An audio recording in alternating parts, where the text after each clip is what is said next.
British creativity in advertising used to be the best in the world, and now it isn't. What went wrong? So I think what went wrong is people got hypnotised by complexity. Pretty much what's going wrong with all creativity at the moment. People are hypnotised by complexity. In fact, everybody's so hypnotised by complexity, they've lost their ability to even think. I'll give you, for instance, what I mean. I read an article, a story in a New Zealand newspaper last year, November 2014. A couple had just bought the most modern car they could find, a Mazda keyless car. Keyless, it all worked on a card. You didn't have a key. This card did everything. It let you in the car. As soon as you got in, it adjusted the temperature, the air conditioning. It worked the GPS. It was all the self-parking, the rain sensors. Most modern car you could possibly get, things you couldn't even think of, all worked off this card. So the man and his wife get in the car, November the 5th, they get in the car, and he goes to start it, and he says, oh, I left the card in the kitchen. And the wife says, well, how are you going to get it? You can't get out of the car, you haven't got the card. And he says, Christ, you're right. He says, so he starts pressing buttons, nothing works. He starts beeping the horn to attract someone's attention, but because it's November the 5th, Guy Fawkes night, all the fireworks are going off, nobody pays any attention, they all think it's part of the celebration. So he's there for hours pressing the horn, and all through the night, and eventually, you know, hours later, about 8 hours later, there's lack of air in the car, and the wife's passed out, and he's trying to now, he's leaned over the back seat, he's got the jack out the back seat trying to break the windows to get out the car. He can't break the windows, and now it's morning and it's 12 hours later, and he manages to just weakly wave as one of his neighbours is passing by, attract the neighbour calls the police call the ambulance, they get him out of the car, they take him and the 13 hours he's been in the car, take him and the wife to hospital.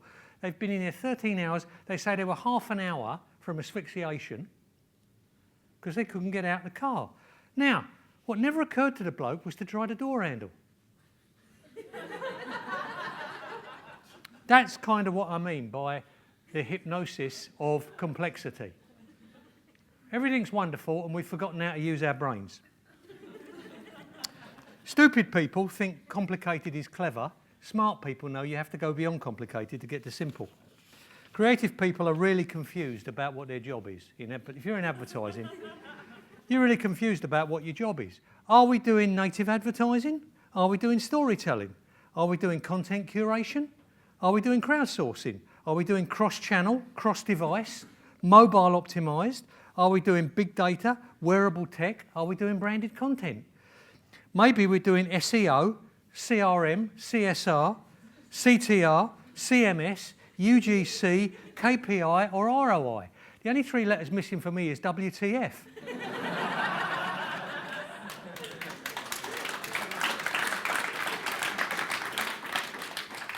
We've forgotten how to think. Einstein said, if you can't explain it to an 11-year-old, you haven't really understood it. So in creative terms, what would creativity in our business look like, explained really simply? Well, Bill Bernbach, the man who invented good advertising, Bill Bernbach said, it may well be that creativity is the last unfair advantage we're legally allowed to take over our competitors.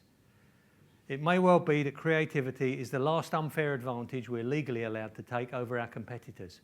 So for me, creativity is a legal unfair advantage. However you create that, however you manufacture that, however you find that. Now, truly, it's not just in advertising, it's in football, it's in war, it's in business, it's in anything you want. It's a legal unfair advantage. It's a great definition of creativity for me. It's upstream thinking. It's taking a problem you can't solve and getting upstream of that problem and changing it into a problem you can solve. Give you, for instance, if you imagine 2 explorers walking through the jungle and they hear a tiger roar and they hear a tiger running towards them. And one explorer gets down and starts putting on a pair of running shoes. And the second explorer says, what are you doing? You can't outrun a tiger. And the first explorer says, I don't have to outrun a tiger, I just have to outrun you. That's creativity, that's upstream thinking. You can't solve a problem without running a tiger. But if I get upstream of it, a tiger only has to eat one person and it doesn't have to be me. You change the problem, yeah? So, in advertising terms, what's the problem we need to solve? Okay, so in the UK, every year, £18.3 billion is spent on all forms of advertising and marketing.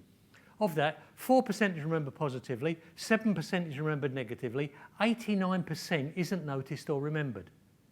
So what do we think the problem might be? It's not what everybody concentrates on, the 7% that's remembered negatively. At least that's remembered, at least that has a chance of working. It's the 89% that isn't noticed or remembered. If you think that's 89%, that's 17 billion quid wasted by so-called experts. Now, if you think that's too harsh, they reckon you live in a major conurbation, you live in a big city, you're exposed to at least 1,000 advertising messages a day between the radio, the TV, on the way to tube in the morning, the free giveaway papers, on your laptop, the pop-ups. 1,000 advertising messages a day you're exposed to.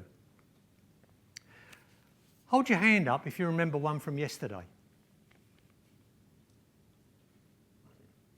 1, 2, 3, 4,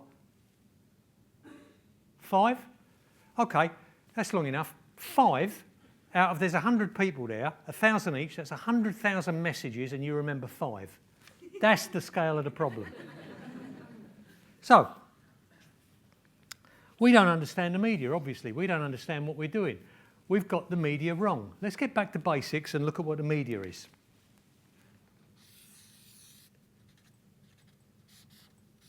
That's the punter. History of media. We started off with painting on walls, cave painting. That was one way to get to the painter.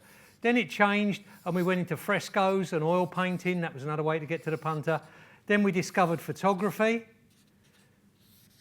Then we discovered cinema. Then we discovered TV. Keeps changing, all different ways to get to the punter. Then we discovered digital, social media. Then we're soon going to discover whatever the next thing is that's going to kill all other media. Keeps changing. Do you notice one thing on there that isn't changing? One thing on there that's never changed? That's the media. This isn't the media. This is what stupid people think is the media. This is why 17 billion quid gets wasted every year.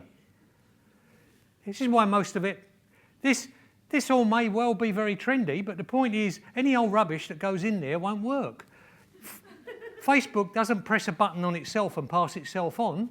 Twitter doesn't pass itself on. David Abbott said, crap that arrives at the speed of light is still crap when it gets there.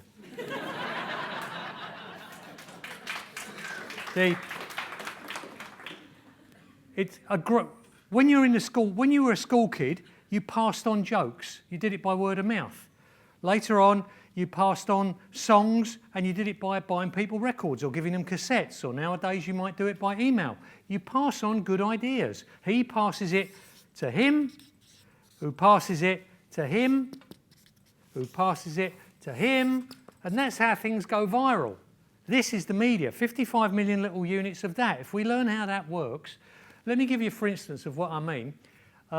Just listen to this is a video here. Just listen to the sound on this video. Don't worry about the pictures, just, it's an ice cream truck.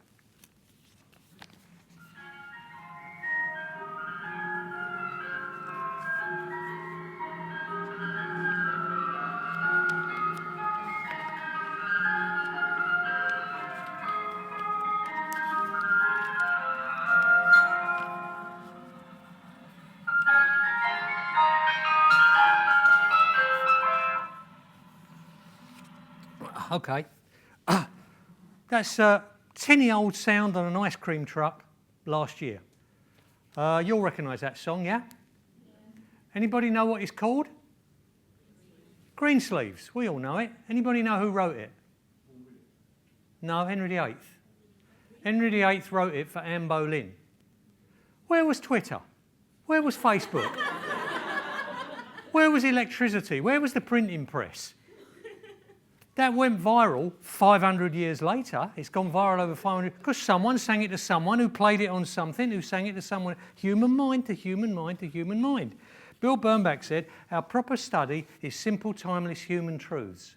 That's our media, simple, timeless human truths. Now, we know most of that doesn't work, that doesn't get in there. So, if that's our media, the human mind, how does the human mind work? We know there's power in simplicity and weakness in complexity, so let's keep it simple. Every interaction you're going to have in your life from the day you're born till the day you die basically consists of three things. Like a funnel, it must work this way round. You must have impact, you must have communication, and you must have persuasion. And it must work that way round. You can't have persuasion if no one hears what you said. You can't have communication if no one hears what you said. And you can't have persuasion if no one understood what you said. You've got to have impact, because otherwise nothing happens. You walk through and there's no impact, you don't pay any attention. But impact on its own is like a grenade, a hand grenade going off. I know it's a noise, but I don't know what it wants. So you've got to have impact, it's got to communicate, and it's got to be persuasive. That's everything from the day you're born till the day you die, and it's in your normal everyday life. If I'm sitting at home watching a football match on TV, and I don't want to interrupt the football match because I want a cup of tea, but I don't want to leave it. I say, I want the wife to make me a cup of tea. So how do I get the wife to make me a cup of tea? I can't sit there and will it. I've got to get. So what I do is I've got to get on her radar. I've got to say, Kath, Kath, Kath. And she'll say, yeah, what? I've got impact. Now, she doesn't know what I want yet. I've got to say in a language she understands, make us a cup of tea. Got impact, I've got communication. Got no persuasion yet. I've got to think, why should she do that? This is a simple funnel. It funnels down. Why should she do that? I know she doesn't like putting the garbage out for the garbage collector. So I'll say, all right, you make us a cup of tea now, and when the game's over, I'll go and put the garbage out. Now, if she thinks that's a good deal, I'll get a cup of tea. I've got a sale. Can you think of any reason why any advert shouldn't have those three things on it? Why any advert, there's never going to be a brief that says we don't want impact or communication, we just want persuasion. And yet pretty much every advert you see on the box doesn't communicate. You'll see people, I don't understand what that advert was about, but I like the kitten in it. I don't know what was going on. Yeah, what was that advert about? Be a bit more dog. I don't know. What were those adverts all about? The big bloke made out of biscuits coming apart in a sea made out of milk. I don't know. Right, so, and those are the ones that have got impact. Now, how does impact work? Okay, impact works on what we call Gestalt. In fact, if you've studied, I'll give you the simple version first. Here's a commercial break. First commercial, second commercial, third commercial, fourth commercial, fifth commercial, sixth commercial, seventh commercial. Which commercial stands out more? Is it this circle or is it this circle? Is it the second circle or is it the seventh circle? Which one stands out more? Well, we all know it's the square, it's the cross. But nobody ever does that because that won't win a D&AD award. The D&AD award will be between these two circles probably because they all look like each other and they look like the other D&AD award that won last year. We know that wins, but nobody does it. Why does that work though? Well, because what your mind does is your Gestalt. Your mind is a pattern-making machine. Freud says when you're born, you're in a state called id. All you are, if you've got any kids, you can see it yourself. When you're in a state called id, all you are is everything is everything. It's just awareness. You don't know there's a you. What you do is you bite everything. You bite your fingers, you bite your toes, you bite the cot, you bite the blanket, you bite your toys. Gradually, you work out, if it hurts, it's me. If it doesn't hurt, it's not me. Because the mind's binary, 0 and 1, up and right, up and down, left and right, black and white. The mind's binary. That's how we work with things really fast. So, what use is that to us? If this is a human mind, and here's a commercial break, and it's got 20 commercials in it, right? 19 commercials in it it's got. And I had another one that looks exactly like all the others. What share of your mind have I got in percentages? 1 out of 20. Thank you, 5%. But we know the mind being a pattern-making machine, separating things off into groups. If I do that, I haven't got 5%. If I put an X in there, because what the mind does is the mind separates it off into everything that looks like this.